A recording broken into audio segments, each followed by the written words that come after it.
السلام علیکم ورحمۃ اللہ تعالی وبرکاتہ۔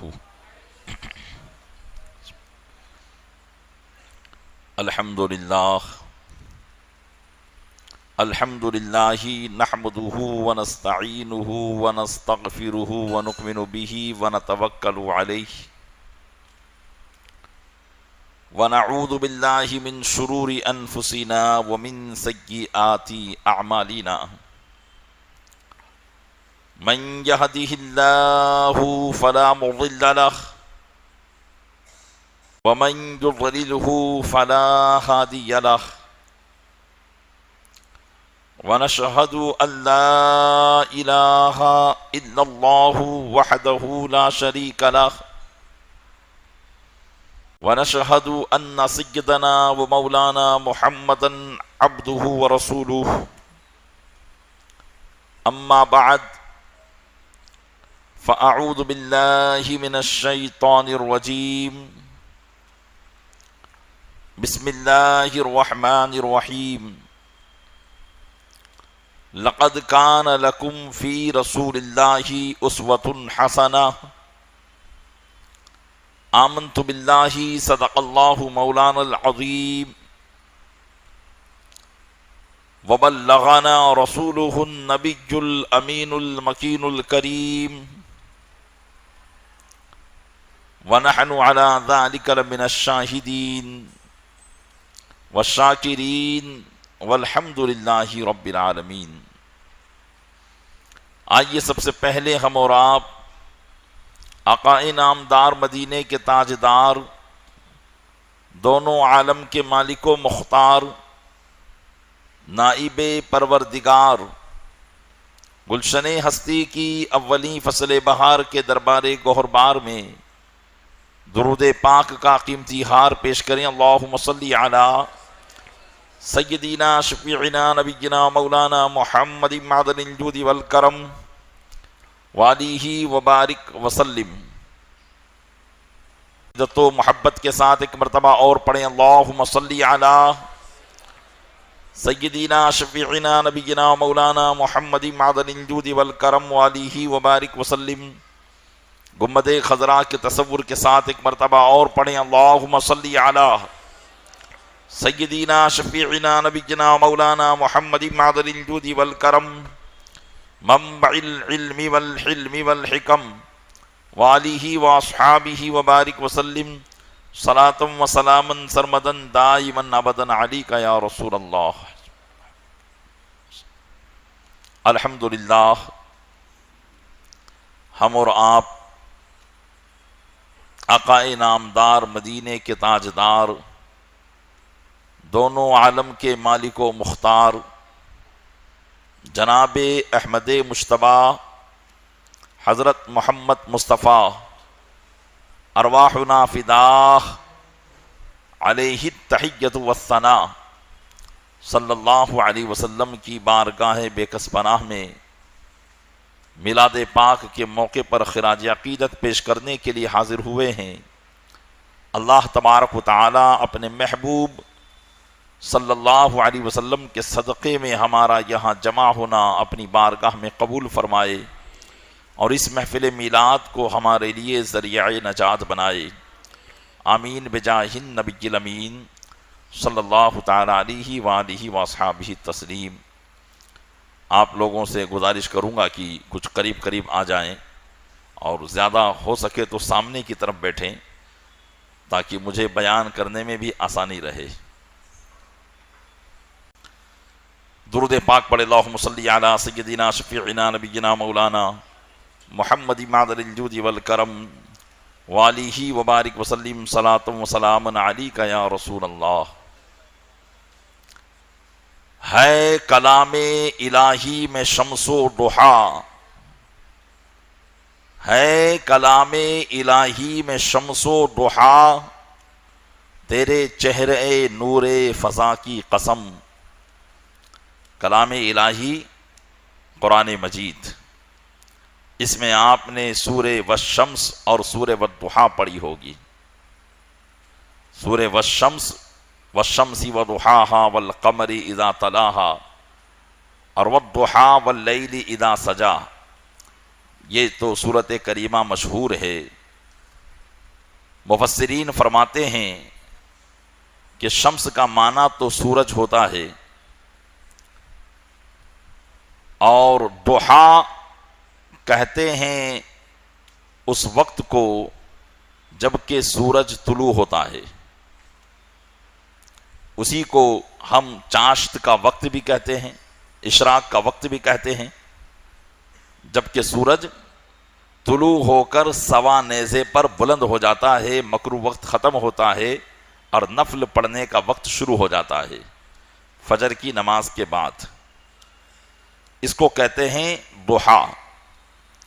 اللہ تبارک و تعالیٰ نے یہاں ان دو وقتوں کی قسم یاد فرمائی، ایک تو سورج کی قسم کہ سورج کی قسم، اور ایک فرمائی والضحیٰ کی قسم، ضحیٰ کی قسم۔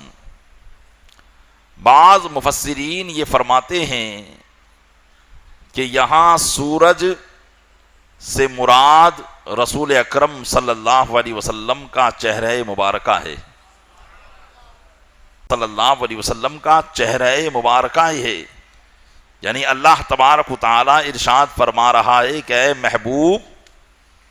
آپ کے چہرہ مبارکہ کی قسم۔ اس لیے کہ قسم جب بندے کھاتے ہیں تو بندوں کے لیے قسم کا مسئلہ یہ ہے کہ سب سے عظیم ذات کی قسم کھائی جائے، اس لیے ہم اللہ کی قسم کھاتے ہیں۔ اللہ کی قسم ہی شرعی قسم ہے، قرآن کی قسم یا مسجد کی قسم، ماں باپ کی قسم، یہ قسم شرعی نہیں ہوتی۔ اللہ کی ذات اور صفات کی جو قسم ہے وہی قسم شرعی ہوتی ہے کہ بندہ جب یہ قسم کھائے گا تبھی اس پر قسم کا کفارہ، اگر اس قسم کے خلاف وہ کام کرتا ہے تو دینا لازم آئے گا۔ تو بندوں کو یہ حکم ہے کہ سب سے عظیم ذات کی قسم کھائی جائے، اور سب سے عظیم ذات اللہ کی ہے، لیکن جب اللہ قسم یاد فرماتا ہے تو اللہ کس کی قسم یاد فرمائے؟ اللہ سے بڑھ کر تو کوئی شے ہے ہی نہیں، تو اللہ کی نگاہ قدرت میں سب سے عظیم شے اس کے محبوب کی ذات ہے۔ تو اللہ تبارک و تعالیٰ نے اپنے محبوب کے چہرے کی قسم یاد فرمائی، اور ضحیٰ سے بھی مراد رسول اکرم صلی اللہ علیہ وسلم کا چہرہ مبارکہ ہی ہے، اس لیے کہ جو وقت فجر کے بعد سورج جب نکلتا ہے اس وقت آپ اس کی خوبصورتی کو دیکھیے، اور ایک آسمان میں خوبصورتی کا سما ہوتا ہے، رسول اکرم صلی اللہ علیہ وسلم کے چہرہ مبارکہ کو گویا کہ اس سے تشبیہ دی گئی ہے۔ تو فرمایا کہ محبوب آپ کے چہرے کی قسم، اعلیٰ حضرت رضی اللہ تعالیٰ عنہ اسی کو ارشاد فرما رہے ہیں کہ جو اللہ کے کلام میں سورہ والشمس اور سورہ ضحیٰ میں جو سورج کی اور ضحیٰ کی قسم جو کھائی گئی ہے وہ کوئی اور چیز نہیں ہے، وہ یا رسول اللہ آپ کے چہرے ہی کی قسم کھائی گئی ہے کلام الہی میں شمس و ضحیٰ تیرے چہرے نور فضا کی قسم، قسم شب تار میں راز یہ تھا کہ حبیب کی زلف دوتا کی قسم۔ اب اللہ نے فرمایا واللیل اذا سجا، اور رات کی قسم جب چھا جائے، تو فرمایا کہ رات کی قسم کیوں کھائی جا رہی ہے؟ اے عاشقان رسول سن لو، رات کی قسم اس لیے کھائی جا رہی ہے کہ رات کالی ہوتی ہے اور محبوب کی زلف مبارک بھی کالی ہے۔ رات کالی ہوتی ہے تو یہاں رات بول کر محبوب کی زلف مبارک کو مراد لیا گیا ہے۔ فرمایا کہ تاریک رات کی قسم کھانے میں کیا راز ہے؟ تو فرمایا قسم شب تار میں راز یہ تھا کہ حبیب کی زلف دوتا کی قسم۔ تیرے خلق کو حق نے عظیم کہا، میرے آقا صلی اللہ علیہ وسلم کے اخلاق اللہ تبارک و تعالیٰ نے فرمایا انک لعلی خلق عظیم، محبوب آپ خلق عظیم پر ہیں۔ فرماتے ہیں کہ تیرے خلق کو، یعنی یا رسول اللہ آپ کی عادت و اطوار کو، آپ کے اخلاق و کردار کو حق نے عظیم کہا، قرآن میں کہا، اور تیری خلق کو حق نے جمیل کیا۔ خلق مطلب آپ کی شکل و صورت، آپ کی شکل و صورت کو اللہ نے سب سے خوبصورت پیدا فرمایا۔ تیری خلق کو حق نے جمیل کیا، کوئی تجھ سا ہوا ہے نہ ہوگا شاہ، تیرے خالق کے حسن و ادا کی قسم۔ کوئی تجھ سا ہوا ہے نہ ہوگا شاہ، تیری خالق کے حسن و ادا کی قسم۔ اور فرمایا وہ خدا نے ہے مرتبہ تجھ کو دیا، وہ خدا نے ہے مرتبہ تجھ کو دیا، نہ کسی کو ملے نہ کسی کو ملا۔ وہ ایسا مرتبہ اللہ نے اپنے محبوب کو عطا فرمایا ہے کہ جو نہ آپ سے پہلے اللہ نے کسی کو عطا فرمایا اور نہ آپ کے بعد کسی کو عطا فرمایا۔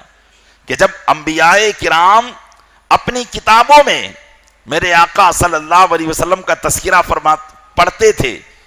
تو ان کو رشک آ جاتا تھا، اللہ کی بارگاہ میں عرض کرتے تھے مولا یہ کون سی ذات ہے، یہ کون سی ذات ہے کہ جس کی یاد تو اس کے پیدا ہونے سے پہلے فرما رہا ہے۔ اللہ فرماتا یہ میرا حبیب ہے۔ انبیاء کرام امیدیں کیا کرتے تھے کہ اے رب ہمیں ان کی امت میں فرما دے، ہمیں ان کی امت میں فرما دے۔ اللہ تعالیٰ نے بغیر چاہت کے ہمیں اپنے محبوب کی امت میں پیدا کیا ہے۔ ایسا مرتبہ اللہ نے اپنے محبوب کو عطا فرمایا۔ پیارے اسلامی بھائیوں غور کریں آپ اپنی حیثیت پر، اللہ تبارک و تعالیٰ نے آپ کو کیسا مقام عطا کیا ہے کہ اس نے اپنے محبوب کی امت میں پیدا کیا۔ فرمایا وہ خدا نے ہے مرتبہ تجھ کو دیا، نہ کسی کو ملے نہ کسی کو ملا، کہ کلام مجید نے کھائی شاہ، تیرے شہر و کلام و بقا کی قسم۔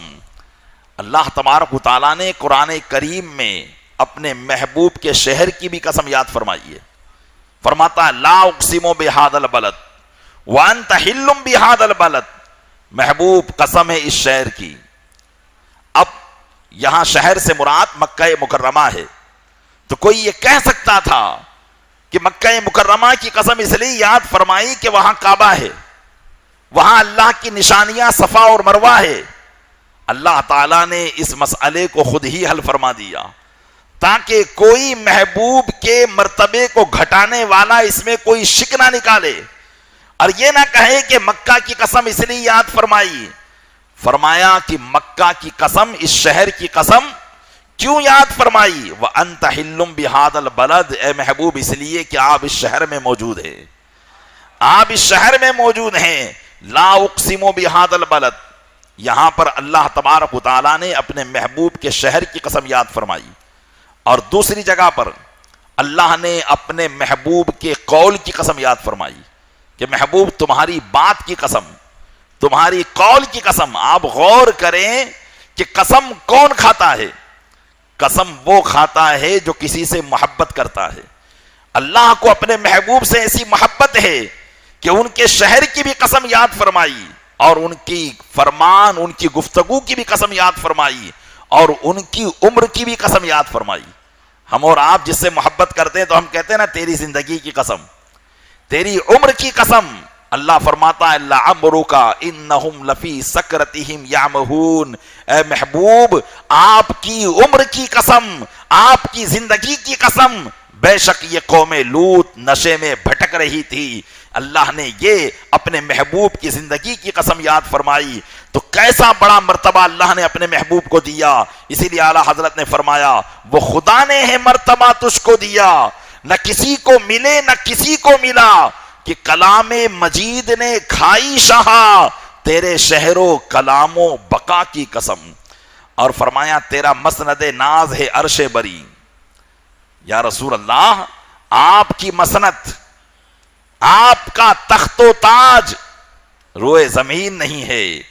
آپ کا تخت و تاج تو اللہ کا عرش بری ہے۔ تیرا مسند ناز ہے عرش بری اور تیرا محرم راز ہے روح امی۔ حضرت جبریل امین میرے آقا صلی اللہ علیہ وسلم کے راز کے محرم ہیں۔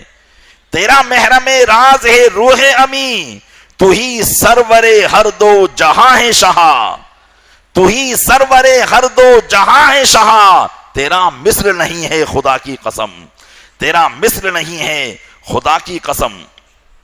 اور آخر میں ارشاد فرماتے ہیں، عرض کرتے ہیں اپنے رب کی اپنے آقا کی بارگاہ میں کہ اللہ تبارک و تعالیٰ نے اپنے محبوب کی ثنا خوانی کو بیان کرنے والے بہت سے ثناخواں پیدا فرمائے، ہے نا، ہندوستان میں بھی ہوئے، پاکستان میں بھی ہوئے، عربستان میں بھی ہوئے، خود رسول اکرم صلی اللہ علیہ وسلم کی حیات مبارکہ میں بھی آپ کی نعت بیان کرنے والے شعراء موجود تھے۔ حضرت حسان بن ثابت آپ کی تعریف بیان کیا کرتے تھے نعتیہ اشعار کے ساتھ۔ لیکن ہند میں جو رسول اکرم صلی اللہ علیہ وسلم کی نعت اردو زبان میں بیان کی ہے، جیسی اعلیٰ حضرت نے بیان کی ہے، ویسی کوئی اور نہیں بیان کر سکا۔ تو اس اپنے مرتبے پر اور اللہ کے محبوب کی بارگاہ سے جو ان کو یہ انعام ملا، اس پر رشک کرتے ہوئے اعلیٰ حضرت رضی اللہ تعالیٰ عنہ کہتے ہیں، یہی کہتی ہے بلبل باغ جنا، جنا کہتے ہیں جنت کو، یہی کہتی ہے بلبل باغ جنا کہ رضا کی طرح کوئی سحر بیاں، یعنی رضا کی طرح کوئی جادوئی بیان جو اس کے آقا کی شان میں بیان کرے کہ عوام کو سمجھ میں نہ آئے تب بھی دل مسرور ہو جائے۔ بولیے، اعلیٰ حضرت رضی اللہ تعالیٰ عنہ کہ ہم کلام کو سنتے ہیں، جب بہتر انداز میں اس کو دل لگا کر سنا جاتا ہے تو روح مچلنے لگتی ہے نا، روح مچلنے لگتی ہے۔ تو فرماتے ہیں یہی کہتی ہے بلبل باغ جنا کہ رضا کی طرح کوئی سحر بیان نہیں ہند میں واصف شاہ خدا، نہیں ہند میں واصف شاہ خدا، تیرے شوخی طبع رضا کی قسم۔ یہ اعلیٰ حضرت رضی اللہ تعالیٰ عنہ نے اپنے آقا صلی اللہ علیہ وسلم کی شان میں نعتیہ قصیدہ لکھا۔ پیارے اسلامی بھائیوں، یقیناً نعت سننے سنانے کی عادت بنائیے۔ عشق رسول کا اس زمانے میں سب سے بہترین جو طریقہ اور ذریعہ ہے، ویسے تو بزرگان دین عشق رسول کو حاصل کرنے میں اپنی زندگی لگا دیا کرتے تھے، اور عشق رسول کے لیے بہت کچھ کھونا پڑتا ہے، لیکن ہم نے اپنے آقا صلی اللہ علیہ وسلم سے ابھی سچا عشق کیا ہی نہیں ہے، سچی محبت کی ہی نہیں ہے۔ لیکن اس محبت کے راستے پر آنے کے لیے، اس محبت کے راستے پر آنے کے لیے ہمیں ضروری ہے کہ ہم اپنے آقا کی نعت کو سنا کریں۔ روزانہ کم سے کم 3-4 مرتبہ تو نعت سننی چاہیے۔ پیارے اسلامی بھائیوں، دل کو سکون ملے گا، سرکار دو عالم صلی اللہ علیہ وسلم کی عظمت ہمارے دل میں پیدا ہوگی اور ان کی محبت ہمارے دل میں پیدا ہوگی، اور یقیناً جب یہ محبت دل میں پیدا ہو جائے گی تو پھر دنیا میں انسان کو کسی چیز کی غرض نہیں رہتی ہے نا، کسی چیز سے مطلب نہیں رہتا ہے۔ اس لیے اپنے غموں کو دور کرنا ہے، مصیبتوں پریشانیوں کو دور کرنا ہے، تکالیف کو دور کرنا ہے، تو ساری تکلیف کو ختم کر کے ایک تکلیف مول لے لیجئے، ایک تکلیف، اور یہ تکلیف نہیں ہے، یہ وہ تکلیف ہے جو ساری تکلیفوں کو ختم کر دے گی۔ اور یہ تکلیف اور یہ درد ایسا ہے کہ جب یہ درد دل میں پیدا ہو جاتا ہے تو بندہ اس درد کے ختم ہونے کی دعا نہیں کرتا، بندہ اس درد کے ختم ہونے کی دعا نہیں کرتا، بلکہ اللہ سے یہ دعا کرتا ہے کہ مولا یہ درد اور بڑھ جائے، یہ درد اور بڑھ جائے۔ عشق مصطفیٰ صلی اللہ علیہ وسلم ایسا درد ہے۔ پیارے اسلامی بھائیوں، اس درد کو حاصل کرنے کی کوشش کیجیے۔ اس درد کو اعلیٰ حضرت فرماتے ہیں نا، جس کو ہو درد کا مزہ نازے دوا اٹھائے کیوں، کہ جب عشق محمد صلی اللہ علیہ وسلم میں دکھنے والا دل جب درد ہوتا ہے اور اس درد میں مزہ آتا ہے تو پھر وہ دوائی کیوں کروائے گا؟ جس کو ہو درد کا مزہ نازے دوا اٹھائے کیوں۔ پڑھیے درود شریف، اللہم صلی علی سیدنا شفیعنا نبینا مولانا محمد مادر الجود والکرم وآلہ بارک وسلم صلاۃ و سلام علیکہ یا رسول اللہ۔ سرکار دو عالم نور مجسم فخر آدم و بنی آدم صلی اللہ علیہ وآلہ وسلم کی سیرت مبارکہ کا بیان جاری و ساری ہے۔ اللہ تبارک و تعالیٰ کے محبوب دانائی غیوب منزہ عن العیوب صلی اللہ علیہ وسلم اپنے جانثاروں کا قافلہ لے کر اللہ کے دین کی تبلیغ کے لیے اور دین کو دشمنان اسلام سے محفوظ رکھنے کے لیے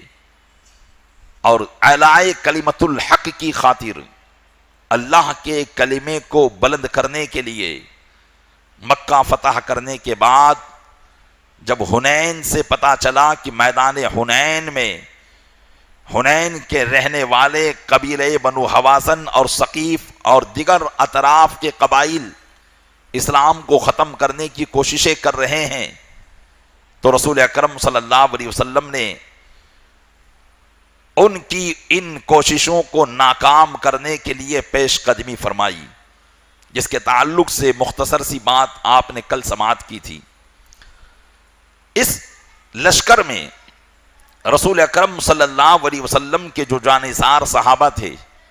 ان کی تعداد 10,000 تھی، جبکہ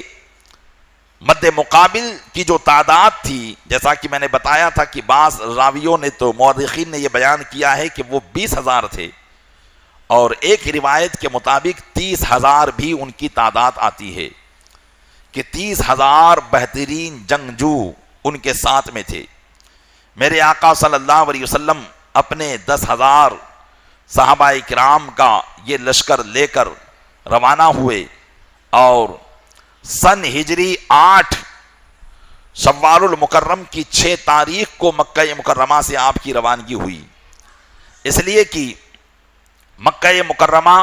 رمضان المبارک میں فتح ہوا تھا، رمضان میں فتح ہوا، اور فتح ہونے کے بعد ابھی چند ہی دن گزرے تھے کہ عید کی 6 تاریخ کو اس جنگ کی مہم کے لیے رسول اکرم صلی اللہ علیہ وسلم کو روانہ ہونا پڑا۔ سن ہجری 8 6 شوال المکرم کو آپ یہاں سے روانہ ہوئے۔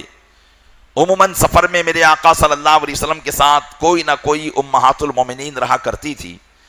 تو ان میں سے حضرت میمونہ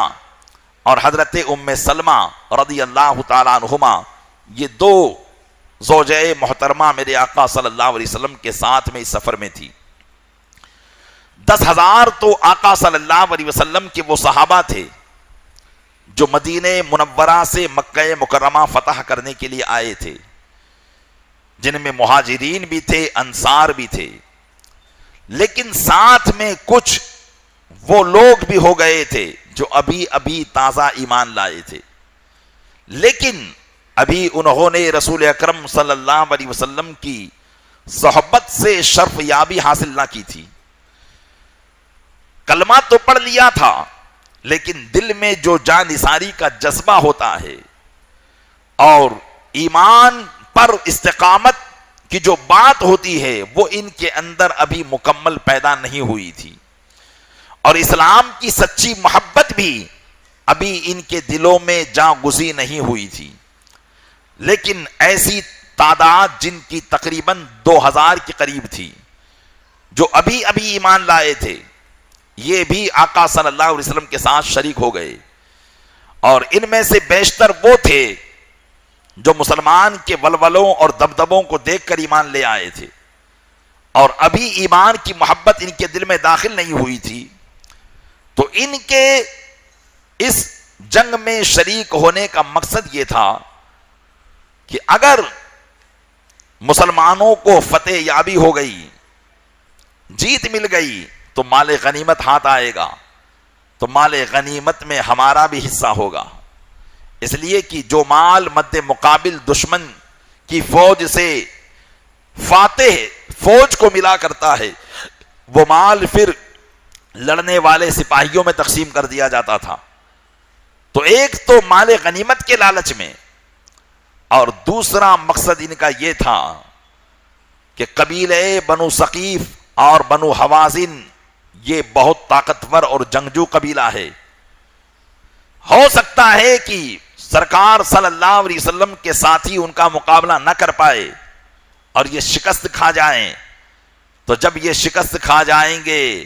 تو ہم ایمان سے پھر جائیں گے، اور ان پر جو کافر قوم غلبہ کرے گی ہم اس کا مزہ لیں گے۔ اس طریقے سے یہ لوگ بھی رسول اکرم صلی اللہ علیہ وسلم کے صحابہ کے ساتھ شامل ہو گئے تھے۔ ان کی غلطیوں اور ان کی اسی حرکتوں کی وجہ سے جنگ کے اندر جو تکالیف کا معاملہ ہوا وہ آگے چل کر آپ سماعت کریں گے، لیکن میرے آقا صلی اللہ علیہ وسلم نے سب کو ساتھ میں لے لیا اور اپنے لشکر کی ترتیب فرما دی۔ لشکر کی ایک ترتیب کی جاتی ہے جس کہ اگر صحیح طریقے سے لشکر کو ترتیب نہ دیا گیا تو ہو سکتا ہے کہ مد مقابل بھلے ہی کتنا کمزور ہو اور اس طرف والے کتنے ہی طاقتور ہو، لیکن اگر لشکر کو صحیح ترتیب نہ دیا جاتا تو یہ نا تجربہ کاری کی وجہ سے اچھی خاصی طاقت بھی کام نہیں کر پاتی ہے۔ اور میرے آقا صلی اللہ علیہ وسلم جس طریقے سے ایک نبی اعظم ہیں، اللہ تبارک و تعالیٰ نے آپ کو ایک بہترین کمانڈری بھی عطا فرمائی تھی۔ ایک بہترین کمانڈر کو جس طریقے سے ہونا چاہیے، ایک بہترین سپہ سالار جس طریقے سے ہونا چاہیے، وہ ساری خوبیاں رسول اکرم صلی اللہ علیہ وسلم میں بدرجہ اتم موجود تھی۔ اللہ کے محبوب صلی اللہ علیہ وسلم نے مقدمۃ الجیش جو سب سے آگے فوج کا حصہ رہتا ہے اس کو مقدمۃ الجیش کہا جاتا ہے، لشکر کا اگلا حصہ، اور ایک ہوتا ہے میمنہ اور ایک ہوتا ہے میسرہ۔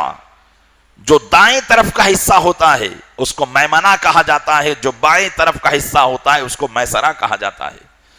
اور ایک ہوتا ہے قلب لشکر، یعنی جو لشکر بیچ میں ہوتا ہے اس کو کہا جاتا ہے قلب لشکر۔ سرکار دو عالم صلی اللہ علیہ وسلم نے اپنے آگے کی طرف جس کو مقدمۃ الجیش کہا جاتا ہے قبیلہ بنو سلیم کے لوگوں کو کیا، اور میمنہ میسرہ میں مہاجرین اور انصار کی جماعت کو رکھا، اور خود قلب لشکر میں تشریف فرما رہے۔ اور یہ قافلہ 6 شوال المکرم کو حنین کی طرف رواں دوا ہوا۔ یہ پہلے بتا چکا ہوں کہ اس میں بعض جاہل قسم کے لوگ بھی تھے جن کے دلوں میں ابھی ایمان کی محبت جاگزی نہیں ہوئی تھی، اور جہالت بھی تھی۔ اسلام کے تقاضوں کو صحیح طریقے سے وہ سمجھ نہیں پائے تھے۔ ان کی جہالت کا اندازہ اس سے بھی لگانا چاہیے کہ جب یہ قافلہ جا رہا تھا تو راستے میں ایک بڑا جہاڑ درخت جو سبز شاداب اور اس کی ٹہنیاں بہت زیادہ پھیلی ہوئی ہوتی تھی، اس کو اہل عرب کہتے تھے انوات۔ ایسا درخت، جیسے ہندوستان میں بھی درخت کی پوجا کی جاتی ہے، جب ایسا کوئی درخت ہوتا تو مشرکین عرب اس درخت کی تعظیم کیا کرتے تھے،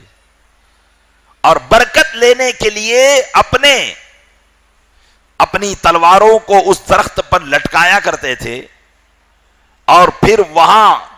سیر کرنے کی نیت سے اپنے گھر سے نکل جاتے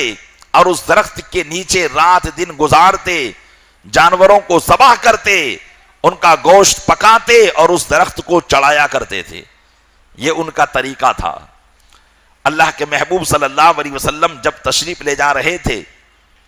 تو اسی قسم کا ایک درخت جو مشرکین کی عبادت گاہ بنا ہوا تھا، ان لوگوں نے اللہ کے محبوب کو عرض کیا اجعل لنا ذات انوات کما لہم ذات انوات، یا رسول اللہ ہمارے لیے بھی ایک درخت ایسا بنا دیں جیسا ان کے لیے بنایا گیا ہے، یعنی ہمارے لیے بھی تو ایک درخت ایسا کر دیں جس کی ہم پوجا کریں، عبادت کریں۔ تو آپ پتہ لگا سکتے ہیں کہ ایمان کی کتنی تعلیم ابھی ان لوگوں کو آئی تھی، جبکہ اسلام اور ایمان کی سب سے پہلی تعلیم ہی یہ ہے کہ وہ صرف ایک اللہ کی عبادت کرتا ہے، اللہ کے علاوہ کسی اور کی عبادت نہیں کرتا۔ لیکن چونکہ ابھی ان کے اندر ایمان کی مکمل تعلیم ہی نہیں آ پائی تھی، میرے آقا صلی اللہ علیہ وسلم نے ارشاد فرمایا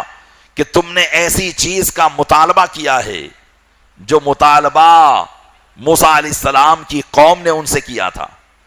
کہ حضرت موسیٰ علیہ السلام جب اپنی قوم کو فرعون سے بچا کر اور فرعونی سارے سمندر میں جب غرق ہو گئے تھے اور آپ ان کو سمندر پار لگا کر نجات دلا کر لے جا رہے تھے، اللہ نے بہت بڑا انعام کیا تھا بنی اسرائیل پر. ہزاروں سینکڑوں سال سے وہ فرعون کی غلامی کرتے تھے، اللہ تعالیٰ نے ان کو آزادی عطا فرما دی تھی. تو اب ایسے موقع پہ تو آدمی کو اپنے نبی کا دیوانہ ہو جانا چاہیے، لیکن بنی اسرائیل یہ یہودی قوم پہلے سے سرکش رہی ہے. تو جب حضرت موسیٰ علیہ السلام ان کو دریا پار کروا کر لے جانے لگے تو ایک بستی سے ان کا گزر ہوا، وہاں کے لوگ بچھڑے کی پوجا کر رہے تھے. تو آپ کی قوم کہنے لگی اے موسیٰ ہمارے لیے بھی ان کی طرح کوئی معبود بنا دے تاکہ ہم بھی اس کی عبادت کریں. اللہ کے محبوب صلی اللہ علیہ وسلم نے کہا تم نے وہی جہالت بھری بات کہی ہے جو بات حضرت موسیٰ سے ان کی قوم نے کہی تھی. اللہ کے محبوب صلی اللہ علیہ وسلم نے پھر ان کو اس بات پر درس دیا اور قافلہ جو ہے آگے بڑھا. 10 شوال المکرم کو یہ قافلہ میدان اوتاس میں قیام پذیر ہوا. اللہ کے محبوب صلی اللہ علیہ وسلم بھی وہاں تشریف فرما ہوئے. اتنے میں ایک صحابی جو سب سے آگے آگے چل رہے تھے، لشکروں کا یہ قانون ہوا کرتا تھا کہ جب کبھی کسی دشا میں لشکر نکلتا تو کچھ نوجوانوں کی ٹولیاں اس لشکر سے 5-10 کلومیٹر آگے آگے چلا کرتی تھی تاکہ وہ آگے کے خطرات کو بھانپ کر پیچھے لشکر کو متنبع کر دے. تو یہ صحابہ کرام آگے آگے جا رہے تھے. تو انہی صحابہ میں سے ایک صحابی سرکار دو عالم صلی اللہ علیہ وسلم کے پاس آئے اور انہوں نے کہا کہ یا رسول اللہ میں لشکر سے آگے آگے تھا اور ایک پہاڑ پر میرا چڑھنا ہوا تو میں نے پہاڑ سے دیکھا تو کیا دیکھتا ہوں کہ قبیلے بنو حوازن اور بنو ثقیف اپنی مال و اولاد اور بیوی بچوں کے ساتھ اور مویشی جانوروں کے ساتھ لڑنے مرنے کے لیے وہ میدان میں آ کر تیار کھڑے ہیں اور ہم سے لڑنا چاہتے ہیں. اللہ کے محبوب صلی اللہ علیہ وسلم نے ان کی بات کا کوئی اثر نہ لیا اور پھر فرمایا تلک غنیمت للمسلمین غدا انشاءاللہ تعالی، اگر اللہ نے چاہا تو کل یہ ساری چیزیں مسلمانوں کے لیے مال غنیمت ہو جائے گی. اللہ کے محبوب صلی اللہ علیہ وسلم نے یہ پہلے ہی پیش گوئی ارشاد فرما دی کہ یہ فتح ہو کر رہے گی اور یہ غنیمت کا مال اللہ تعالیٰ مسلمانوں کے حوالے فرما دے گا. ادھر مشرکین نے جو ان کا سپہ سالار تھا مالک بن عوف النصری، جو قبیلے بنو حوازن کا ایک فرد تھا اور پوری کفار کی جماعت کا امیر تھا، اس نے ایک جاسوس کو بھیجا اور یہ کہا کہ جاؤ مسلمانوں کی تعداد اور ان کے حالات کا اندازہ لگا کر آؤ. جاسوس مسلمانوں کے لشکر میں آیا. تھوڑی ہی دیر بعد وہ مالک بن عوف النصری کے پاس اس حالت میں پہنچا کہ اس کے جسم کے رونگٹے کھڑے ہو چکے تھے اور جسم کی بوٹی بوٹی کانپ رہی تھی، تھرا رہا تھا. مالک بن عوف النصری نے کہا تو اس طرح کپ کپا کیوں رہا ہے؟ کہنے لگا وہ جاسوس کہ مجھے لگتا ہے کہ ہماری لڑائی زمین والوں سے نہیں ہے بلکہ یہ جنگ آسمان والوں سے ہے. میں نے اپنی آنکھوں سے دیکھا، جہاں تک میری نظر جاتی تھی سفید لباس پہنے چت قبرے گھوڑوں پر ایسی فوج کھڑی ہے کہ اگر یہ لشکر بھی ان کو دیکھ لے تو تھر تھر کانپنے لگے اور میری جیسی ان کی حالت ہو جائے. تو مالک بن عوف النصری نے کہا تو ڈرپوک آدمی ہے، اس طرح کی باتوں کو جو ہے جاسوس نہیں کیا کرتا. جاسوس کبھی بھی مد مقابل کی فوج کو دیکھ کر مرعوب نہیں ہوتا ہے. پھر اس نے اپنے نوکروں سے کہا کہ اس کو جا کر ایک کمرے میں بند کر دو, ورنہ یہ دوسرے لوگوں کے درمیان بھی خوف و ہراس پھیلا دے گا. الغرض مالک بن عوف النصری نے پھر اپنے قبیلے والوں سے کہا, اچھا یہ بتاؤ کہ ہم میں سب سے زیادہ بہادر کون ہے؟ تو لوگ ایک شخص کو پکڑ کر لائے اور کہا کہ یہ ہمارے درمیان سب سے زیادہ بہادر ہے, کیسا ہی حادثہ اس کے سامنے ہو جائے اس کو کچھ اثر نہیں پڑتا ہے. چنانچہ مالک بن عوف النصری جو کہ مشرکین کا سردار تھا, اس نے کہا جاؤ تم جاسوسی کر کر آؤ اور مسلمانوں کے حالات کا معائنہ کرو. وہ بھی گیا اور تھوڑی ہی دیر میں واپس وہ بھی اسی حالت میں آیا جس طریقے سے پہلا جاسوس آیا تھا.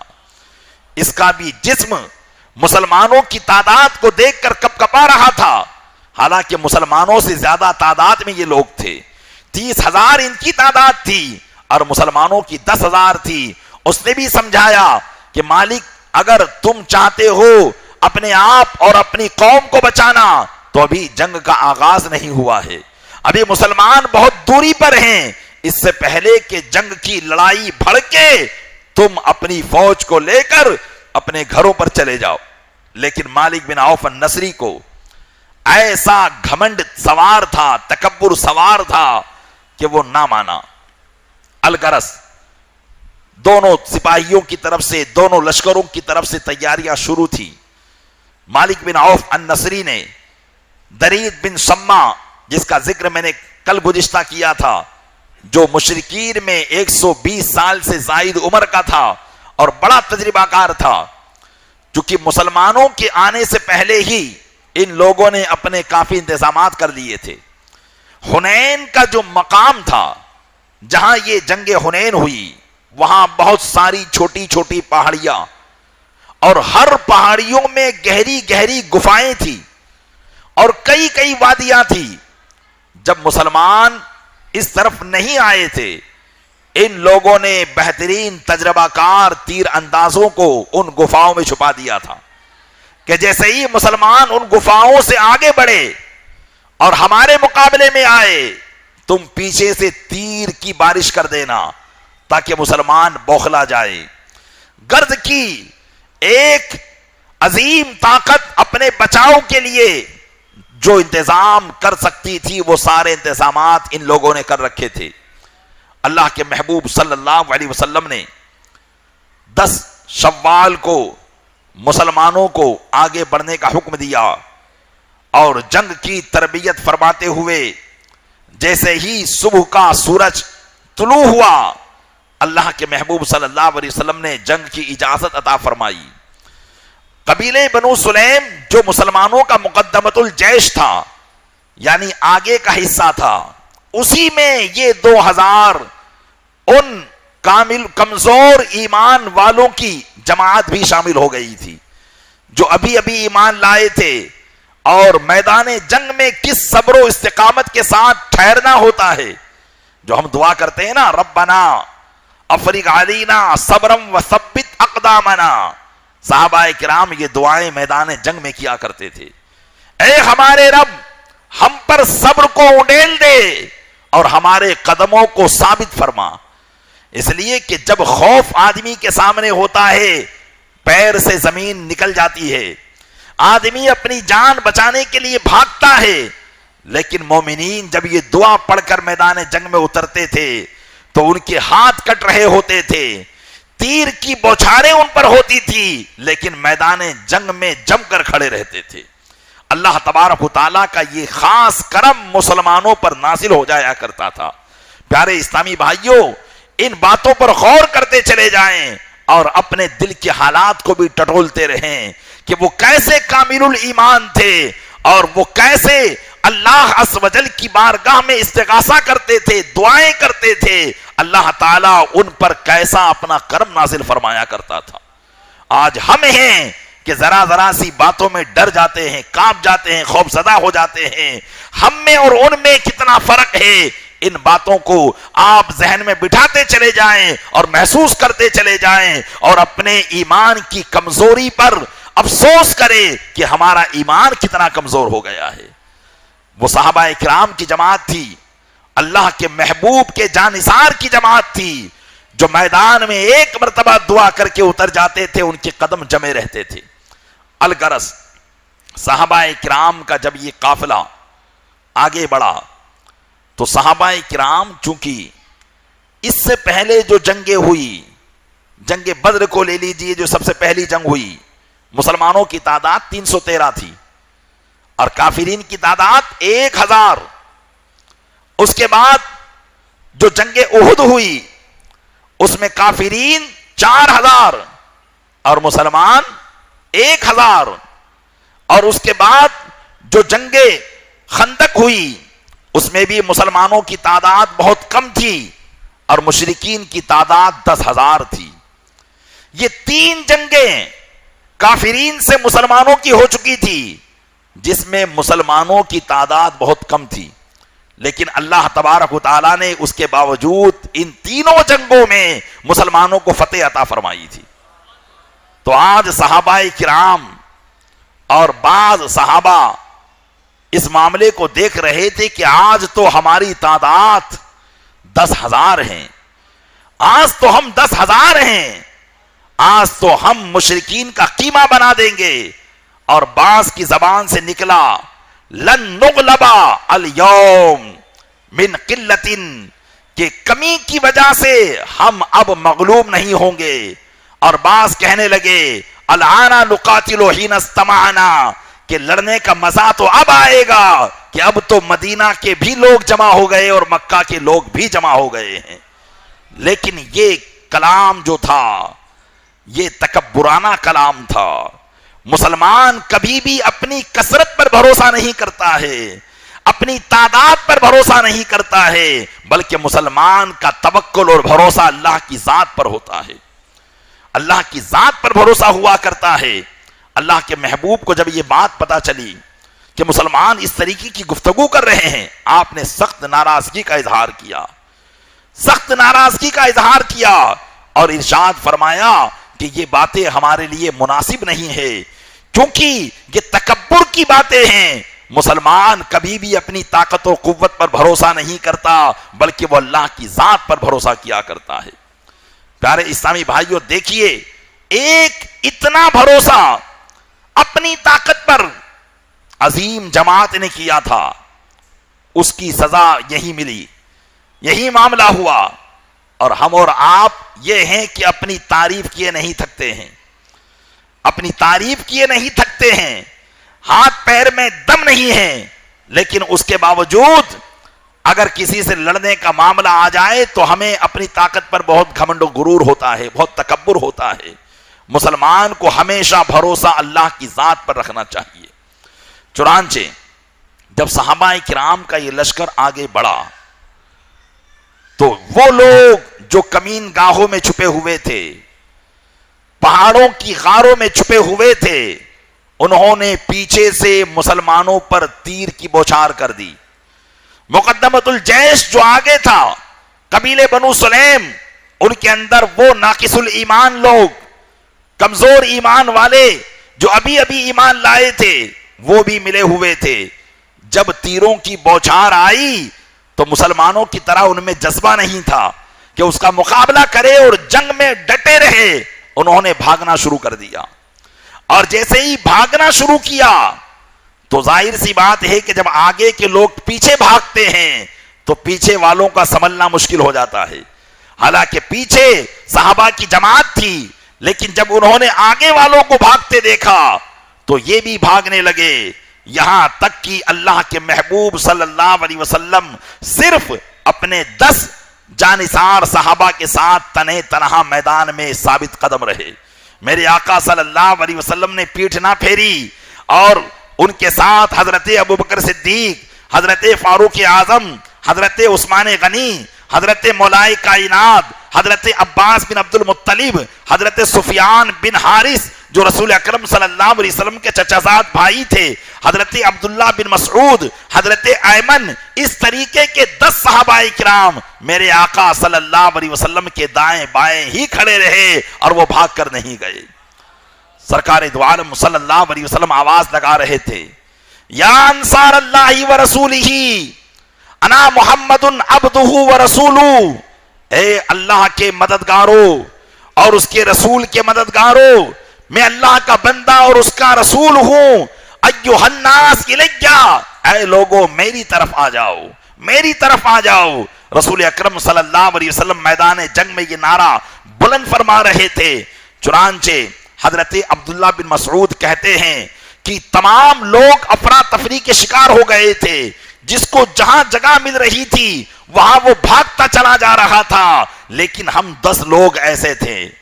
جن کے تعلق سے اللہ نے قرآن میں فرمایا کہ ثم انزل اللہ سکینتہ علی المؤمنین والزمہم علی التقوی، کہ پھر اللہ تبارک و تعالیٰ نے مومنین کے دلوں میں سکون کو نازل فرما دیا، اطمینان کو نازل فرما دیا۔ حضرت عبداللہ بن مسعود کہتے ہیں کہ وہ 10 لوگ ہم لوگ تھے جن کے دلوں میں اللہ نے اس وقت بھی اطمینان کو باقی رکھا تھا، ہمارے دلوں میں اطمینان تھا، مشرکین کا خوف نہیں تھا، حالانکہ ہم تنہے تنہا میدان میں باقی تھے، اللہ کے محبوب صلی اللہ علیہ وسلم کی حفاظت کر رہے تھے، اللہ نے ہمارے قدموں کو میدان میں جمع دیا تھا۔ حضرت سفیان بن حارث، یہ رسول اکرم صلی اللہ علیہ وسلم کے سگے چچا کے بیٹے ہیں، بہت بعد میں ایمان لائے، اور جب تک ایمان نہیں لائے تھے رسول اکرم صلی اللہ علیہ وسلم کی دشمنی میں انہوں نے کوئی کسر باقی نہ رکھی تھی، ہر قسم کی دشمنی یہ رسول اللہ سے کرتے تھے۔ لیکن جب ایمان لے آئے تھے سفیان بن حارث کہتے تھے کہ آج میں رسول اللہ صلی اللہ علیہ وسلم کی رکاب کو تھامے ہوا تھا اور میں یہ کوشش کر رہا تھا کہ جتنی دشمنی میں نے اللہ کے محبوب سے کی ہے وہ ساری دشمنی کا آج میں بدلہ جو ہے دے دوں اور ان کے قدموں پر اپنی جان کو قربان کر دوں۔ اتنے میں حضرت عباس آئے اور حضرت عباس نے کہا یا رسول اللہ، یہ تمہارے چچا کا بیٹا سفیان بن حارث ہے، یہ تمہارے چچا کا بیٹا ہے۔ حضرت سفیان بن حارث کہتے ہیں میرے آقا صلی اللہ علیہ وسلم محبت بھری نظروں سے میری طرف دیکھنے لگے اور یہ کہنے لگے یا اخی، اے میرے بھائی، جیسے ہی میں نے ان کی زبان سے یہ سنا اے میرے بھائی، میرے فرط غیرت نے گوارا نہ کیا، میں آگے بڑھا اور میں نے ان کے قدم کو چوم لیا، میں نے ان کے قدم کو چوم لیا اور پھر میں معافی مانگنے لگا، یا رسول اللہ میں نے کفر کی حالت میں آپ سے بہت دشمنی کی، آپ کو بہت ستایا، بہت پریشان کیا، آج آپ اللہ کی بارگاہ میں میرے لیے مغفرت کی دعا کر دیجئے۔ میرے آقا صلی اللہ علیہ وسلم نے فرمایا غفر اللہ لہو، اللہ تعالیٰ اس کی ساری گناہوں کو معاف فرمائے اور جو بھی دشمنی اس نے مجھ سے کی ہے اللہ تعالیٰ سب کو معاف فرما دے۔ چنانچہ حضرت سفیان بن حارث کہتے ہیں یہ بات میرے لیے بہت بہتر بات تھی، لیکن میرے آقا علیہ السلام نے ایک بات اور فرمائی کہ سفیانو شباب اہل الجنہ، کہ سفیان جنتی جوانوں میں سے ہے۔ میرے آقا علیہ السلام نے یہ کہنے کے بعد مجھے جنت کی بشارت بھی عطا فرما دی۔ اب رسول اکرم صلی اللہ علیہ وسلم نے ان صحابہ کو جو میدان چھوڑ کر بھاگ گئے تھے اور وہ مسلمان جو میدان کی طرف نہیں آ رہے تھے، آقا علیہ السلام نے رضی اشعار پڑھے اور فرمایا انا النبی لا کذب انا ابن عبد المطلب، اے لوگوں میں نبی ہوں۔ یعنی رسول اکرم صلی اللہ علیہ وسلم کا ایسے موقع پر اس طریقے کا اعلان کرنے کا مقصد یہ ہوا کرتا تھا کہ لوگ آپ کو بادشاہ نہ سمجھ لیں، لوگ آپ کو صرف ایک جرنیل نہ سمجھ لیں، ایک کمانڈر نہ سمجھ لیں، کہ کمانڈر کی جب شکست ہو جاتی ہے تو فوج بھاگ کر نہیں آتی، بلکہ لوگ آپ کو نبی سمجھیں۔ اور ایسے موقع پر آدمی کے جب حواس باختہ ہو جاتے ہیں تو اسے پھر کچھ خیال نہیں رہتا، اس لیے میرے آقا علیہ السلام اپنی نبوت کا اعلان فرما کر یہ ان کو باور کروانا چاہتے تھے کہ میں نبی ہوں اور نبی کے ساتھ اللہ کی مدد شامل حال ہوا کرتی ہے۔ میرے آقا علیہ السلام فرما رہے تھے انا النبی لا کذب، بے شک میں نبی ہوں اور میں کوئی جھوٹا نہیں ہوں، انا ابن عبد المطلب، میں عبد المطلب کا بیٹا ہوں، فخر بنو ہاشم ہوں، لہذا میری طرف آؤ۔ پھر آپ نے حضرت عباس سے کہا، چونکہ حضرت عباس کی آواز بہت بلند تھی، اور ان سے کہا کہ تم اللہ کے ان مددگاروں کو بلاؤ تو حضرت عباس رضی اللہ تعالیٰ عنہ نے ایک نعرہ بلند کیا اور کہا کہ اے وہ مہاجرین جنہوں نے رسول اللہ کے دستے مبارک پر اس درخت کے نیچے لڑنے مرنے پر بیعت کر لی تھی، اور اے وہ انصار کے گروہ جنہوں نے رسول اللہ کو پناہ دی تھی، آؤ اللہ کے محبوب کی طرف آؤ، اللہ کے محبوب تمہیں بلا رہے ہیں۔ حضرت عباس کہتے ہیں کہ جب میری یہ آواز میدان میں گونجی اور وہ صحابہ جو بھاگے چلے جا رہے تھے اور جنہیں اس بات کا خوف تھا کہ مشرکین نے ہم پر حملہ کر دیا اور ہم شکست کھا گئے ہیں، جب اللہ کے محبوب کا یہ فرمان سنا تو صحابہ آگے کی طرف بھاگتے چلے جا رہے تھے، انہوں نے فوراً اپنی اونٹنیاں موڑ لی، اپنے گھوڑے موڑ لیے اور کہنے لگے نحنو لبیک یا رسول اللہ، ہم آپ کی بارگاہ میں حاضر ہیں۔ یہاں تک کہ بتایا جاتا ہے کہ آقا کے اس فرمان کو سن کر بعض صحابہ تو ایسے گرویدہ ہوئے کہ انہوں نے اپنی اونٹنیوں کو موڑنے کی کوشش کی، لیکن جب اونٹنیاں نہ مڑی تو خود اونٹنیوں سے کود گئے، تلوار اور بھالے کو ہاتھ میں لے کر آقا علیہ السلام کے قدموں میں آ گئے۔ سارے لوگ ایک مرتبہ پھر سے جمع ہو گئے، میرے آقا صلی اللہ علیہ وسلم نے ان سے فرمایا یک بار کی حملہ کر دو، اللہ نے فتح تمہارے ہی مقدر میں لکھی ہے۔ چنانچہ صحابہ کرام نے پھر ایک جمعیت کے ساتھ ایسا حملہ کیا کہ چند ہی منٹوں میں اللہ تبارک و تعالیٰ نے میدان حنین مسلمانوں کے حوالے کر دیا۔ مشرکین کی جماعت بھاگتی ہوئی نظر آئی، اب جس کو جہاں جگہ ملتی تھی وہ ادھر بھاگ جاتا تھا۔ مالک بن عوف جو ان کا سردار تھا سب سے پہلے وہی میدان چھوڑ کر بھاگا اور طائف کے قلعوں میں جا کر روپوش ہو گیا، اور دوسری جماعت نے جب اپنے سردار کو بھاگتے ہوئے دیکھا تو نہ تو انہیں ان کی بیویوں کی کوئی پرواہ تھی، نہ بچوں کی کوئی پرواہ تھی، نہ اپنے مال کی کوئی پرواہ تھی۔ مسلمان آگے بڑھتے جا رہے تھے۔ اس جنگ میں 4 مسلمان شہید ہوئے لیکن 70 کافروں کو تہہ تیگ کر ڈالا، اور پھر بعد میں پیچھا کر کر کے تقریباً 300 کافروں کو مسلمانوں نے ڈھیر کیا، اور ایک عظیم فتح اللہ تبارک و تعالیٰ نے مسلمانوں کو عطا فرمائی۔ پیارے اسلامی بھائیوں، یہ کیا تھا؟ یہ اللہ کی مدد تھی۔ 30,000 کا لشکر جرار کے سامنے 10,000 کی تعداد، یہ اللہ کی مدد تھی۔ لیکن اللہ تعالیٰ نے قرآن مجید میں اس کے پورے نقشے کو بیان کیا ہے کہ محبوب صلی اللہ علیہ وسلم کے ساتھ جب محبوب کے صحابہ آئے اور انہیں اپنی کثرت پر غرور ہوا تو اللہ تبارک و تعالیٰ نے اس بات کو بھی بیان کر دیا تاکہ آگے چل کر کوئی بھی مسلمان اپنی کثرت پر بھروسہ نہ کرے، اپنی تعداد پر بھروسہ نہ کرے۔ قرآن کریم کے 10ویں پارے میں اللہ ارشاد فرماتا ہے لقد نصرکم اللہ فی مواطن کثیرہ، بے شک اللہ نے تم کو بہت سے مقامات پر مدد فرمائی ہے، اللہ نے تمہاری بہت سے مقامات پر مدد فرمائی ہے، وَيَوْمَ حُنَيْنٍ، اور حنین کے دن بھی مدد فرمائی ہے۔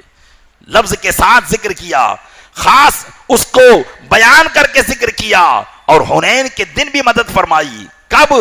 فرمایا اِذْ أَعْجَبَتْكُمْ كَثْرَتُكُمْ، جبکہ تمہاری تعداد نے تم کو تکبر میں ڈال دیا تھا۔ اِذْ أَعْجَبَتْكُمْ كَثْرَتُكُمْ، تمہاری کثرت نے تمہیں تکبر میں ڈال دیا تھا۔ فَلَمْ تُغْنِ عَنْكُمْ شَيْئًا، تو یہ تمہاری کثرت تم سے کچھ بھی دور نہ کر پائی، تمہاری کثرت نے تم کو نہ بچایا۔ وَضَاقَتْ عَلَيْكُمُ الْأَرْضُ، اور زمین تم پر تنگ ہو گئی، زمین تم پر تنگ ہو گئی، تم بھاگنے لگے۔ بِمَا رَحُبَتْ ثُمَّ وَلَّيْتُمْ مُدْبِرِينَ، پھر تم پیٹھ پیچھے پلٹا دیے گئے۔ اللہ تبارک و تعالیٰ نے یہ پورا بیان کرنے کے بعد ارشاد فرمایا ثُمَّ أَنزَلَ اللَّهُ عَلَى الْمُؤْمِنِينَ، پھر اللہ نے مومنین پر سکینہ نازل کر دیا، ان کے دلوں میں اطمینان کو نازل فرما دیا، سکون و اطمینان کو نازل کر دیا، تو ان کے دل میں توکل کا معاملہ پیدا ہوا، اور جب اللہ پر بھروسے کا معاملہ پیدا ہوا، اور پھر جب اللہ کی ذات پر بھروسہ کر کے مسلمانوں نے حملہ کیا تو اللہ نے مسلمانوں کو فتح عطا فرمائی۔ پیارے اسلامی بھائیو، غور کریں، ذرا سا تکبر انسان کو کہاں سے کہاں لے جاتا ہے۔ اس لیے ہر وقت مسلمانوں کو اللہ کے فرمان پر عمل کرتے رہنا چاہیے، اور اللہ ہی کی مدد اور نصرت کا انتظار کرتے رہنا چاہیے۔ پیارے اسلامی بھائیوں، یقیناً اگر ہم آج کے اپنے اس ماحول کو دیکھیں تو ہمارا یہی ماحول نظر آتا ہے،